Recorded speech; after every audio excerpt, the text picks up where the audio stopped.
A few years ago, 50 Cent stunned the gaming world by putting out a game called Bulletproof, which was, well, a totally broken piece of crap. With the release of 50 Cent, Blood on the Sand, you kind of expect it's going to be the same experience. But you know what? Blood on the Sand is actually kind of fun. Blood on the Sand is kind of like a B-movie that you get to enjoy playing. This is the kind of game where you're almost a little bit embarrassed to be having this much fun playing the game. But you can't help yourself. Most likely based on a true story, 50 Cent Blood on the Sand tells the tale of 50 and G-Unit heading off to the Middle East to do a show. Because, you know, they're big in the Arab nations. Problems arise when 50's promised payment, a crystal skull, is stolen. Everybody knows you don't steal from 50. People will die. Right from the get-go, this is a game that is over the top and isn't trying to take itself seriously in any way. The explosions are big, and 50's lines are hilarious. In fact, you have your own taunt button which you can use constantly to throw out different taunts. And you can actually upgrade those taunts to get even more vulgar. Oh, you fucked up now, bitch! In fact, you're encouraged to use those taunts regularly because they fit into a scoring system. Just as in real life, 50 doesn't go and do things alone. He's got G-Unit with him, so you have 3 members of G-Unit you can choose from, whether you're playing single player or co-op. They each have their own VO, and that'll actually figure into some of the cutscenes and stuff as well, which is pretty cool that they went to the effort of adding some variety to the gameplay based on who you've actually chosen as your G-Unit member. Of course, 50 game wouldn't be anything without a lot of tracks, so you're going to hear a lot of his old tracks, as well as a bunch of new exclusive tracks that basically weren't good enough to be on 50's new album. So this is kind of like the B-sides.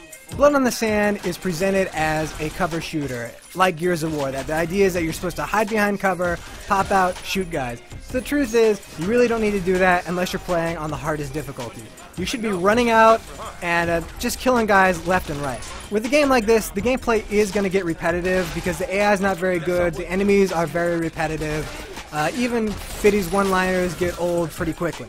But the one thing that was added that is pretty cool and it was a pretty great idea is that there are these challenges that show up in the middle of battles. Where say 3 snipers will appear on the roof and you've got 20 seconds to kill all 3 snipers and you get a scoring bonus. You might get some extra grenades or something special by doing it. These challenges really keep things fresh because it puts a little bit more stress on getting something done quickly and you might take risks that you wouldn't normally take. Shady fucker. Who the fuck are they? When I said this game wasn't broken like Bulletproof, I meant it. It's not broken, but it's not perfect at all. The AI is bad. These are some really dumb terrorists who just kind of wander around doing nothing of importance. They don't know how to take cover properly. They're just there for you to shoot them.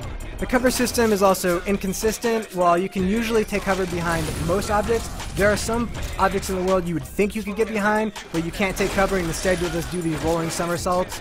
And the worst part of all is sometimes you're taking cover and guys can still snipe you in the head, which is really unfair. The whole point of a cover system is that you're supposed to be protected. But of all the bugs, the one that really is detrimental to the game is the fact that there's an audio bug with the taunts. Though you're still getting gameplay credit for doing the taunts while killing people, sometimes the audio cuts out completely and you won't hear 50 talking at all. Developer Swordfish had a pretty good idea with Blood on the Sand. 1, get 50 Cent into a game. Brilliant idea. 2, get G-Unit into a game. Great idea. 3, make a game that's not broken. Brilliant. You put all those 3 things together, you should have a great game. But unfortunately, that's pretty much as far as Swordfish ever got. They clearly ran out of creative juice, which explains why you have 3 boss battles in the game and they're all against attack choppers. You know, this is a 5-hour game with no real replay value to it. And while it certainly is enjoyable for most of those 5 hours, you know, there could have been a lot more to it. 50 Cent Blood on the Sand, again, the guilty pleasure of the year. It's a game that you probably want to rent rather than buy, but rent it you should.